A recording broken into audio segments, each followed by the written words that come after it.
कभी कभी हमें लगता है कि भारत की सीमा में घुसना कितना आसान है। सीमा हैदर वाला केस तो आप सभी को याद होगा। खैर, ऐसे केस तो हमारे सामने आए दिन आते ही रहते हैं और ये हमारे देश की आंतरिक सुरक्षा को खतरे में भी डालते हैं। कल से सोशल मीडिया पर एक खबर बहुत ज्यादा वायरल हो रही है, जिसके ऊपर लोग अपने अपने हिसाब से टीका टिप्पणी कर रहे हैं, जहां एक रशियन महिला और उसके बच्चों को पकड़ा गया है। क्या है ये पूरी खबर, आइए जानते हैं। नमस्कार, मैं जैनिश और आप देख रहे हैं द खटक। कर्नाटक के उत्तर कन्नड़ जिले के कुमाटा तालुका में स्थित राम तीर्थ पहाड़ियों की एक दुर्गम गुफा में हाल ही में एक असामान्य घटना घटित हुई है।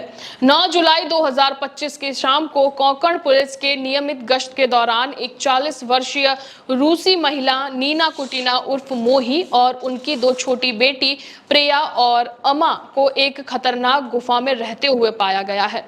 ये परिवार लगभग काफी समय से इस एकांत गुफा में रह रहा है और उनका कहना है कि वो आध्यात्मिक शांति की तलाश में यहाँ रह रहा था। यह घटना न केवल आध्यात्मिकता और मानवीय जिज्ञासा का प्रतीक है, बल्कि भारत में हो रहे अवैध प्रवास और सुरक्षा से जुड़े गंभीर मुद्दों को दर्शाती है। राम तीर्थ पहाड़ियां, जो अपनी प्राकृतिक सुंदरता और शांति के लिए जानी जाती हैं, वो बहुत खतरनाक भूस्खलन, जहरीले वन्य जीवों जैसे सांपों के लिए भी खुयात है। जुलाई 2024 में एक क्षेत्र में एक बड़ा भूस्खलन हुआ था, जिसके बाद से पुलिस ने अपनी गश्त को बढ़ा दिया था। 9 जुलाई 2025 को पुलिस निरीक्षक श्रीधर और उनकी टीम को गुफा के बाहर सूखते हुए कपड़े दिखाई दिए, जिससे उनकी जिज्ञासा और बढ़ी और उन्होंने गहन तलाशी के बाद पुलिस ने गुफा में नीना कुटीना और उनके बच्चों को पाया, जो कि एक साधारण आश्रय में रह रहे थे। गुफा में भगवान रुद्र की एक मूर्ति भी स्थापित की गई है और नीना वहां ध्यान और पूजा में लीन थी। नीना ने बताया कि वो हिंदू धर्म और भारतीय आध्यात्मिक परंपराओं से गहराई से प्रभावित हुई है। वो बिजनेस वीजा पर 2017 में भारत आई थी और इस वक्त 2025 चल रहा है। 2017 में वो गोवा के रास्ते कोंकण पहुंची थी। भारतीय संस्कृति और आध्यात्मिकता के प्रेरित उनके आकर्षण ने उन्हें राम तीर्थ की इस गुफा में शरण लेने के लिए प्रेरित किया था।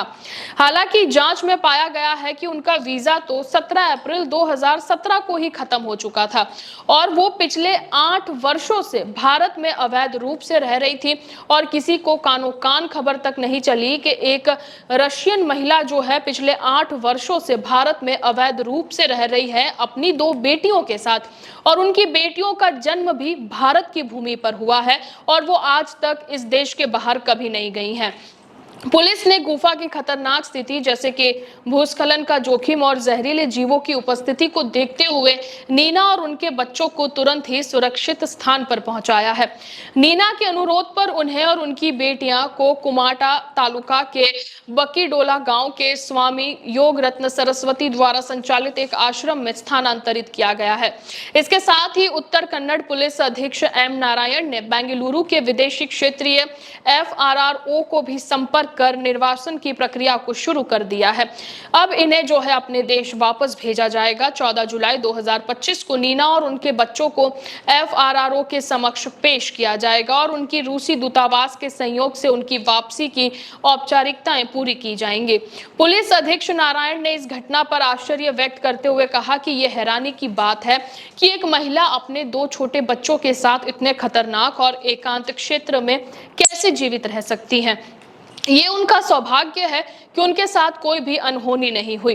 पुलिस अब ये भी जांच कर रही है कि नीना इतने वर्षों तक भारत में अवैध रूप से कैसे रह रही थी और उनकी जीविका का साधन क्या था, क्योंकि राम तीर्थ पहाड़ियां जो हैं वो घने जंगलों में आई हुई हैं और वहां पर किसी भी नॉर्मल व्यक्ति का आसानी से जीवन जीना बहुत ज्यादा कठिन है। वहीं नीना कुटीना का मामला भारत में अवैध प्रवास के व्यापक मुद्दे को रेखांकित करता है।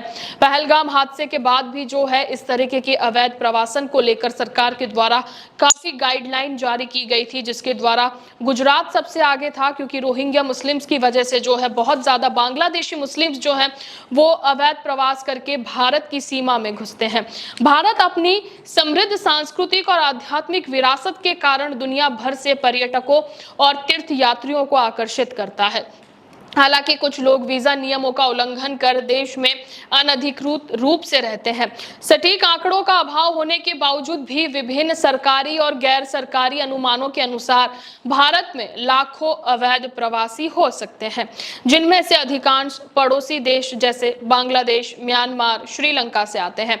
इसके अलावा कुछ विदेशी नागरिक जैसे कि नीना पर्यटक या बिजनेस वीजा पर आकर लंबे समय से भारत में ही रह रही थी। तो ये मुद्दे पर आपका क्या सोचना है, क्योंकि हम काफी लंबे समय से इन सब मुद्दों पर चर्चा कर रहे हैं कि भारत में जो है वो अवैध प्रवास हो रहा है, और ये महिला तो 8 वर्षों से भारत में रह रही थी और हमारी सिक्योरिटीज को जो है पता तक नहीं चला कि एक महिला, वो भी रशिया से आके भारत में 8 वर्षों से रह रही है।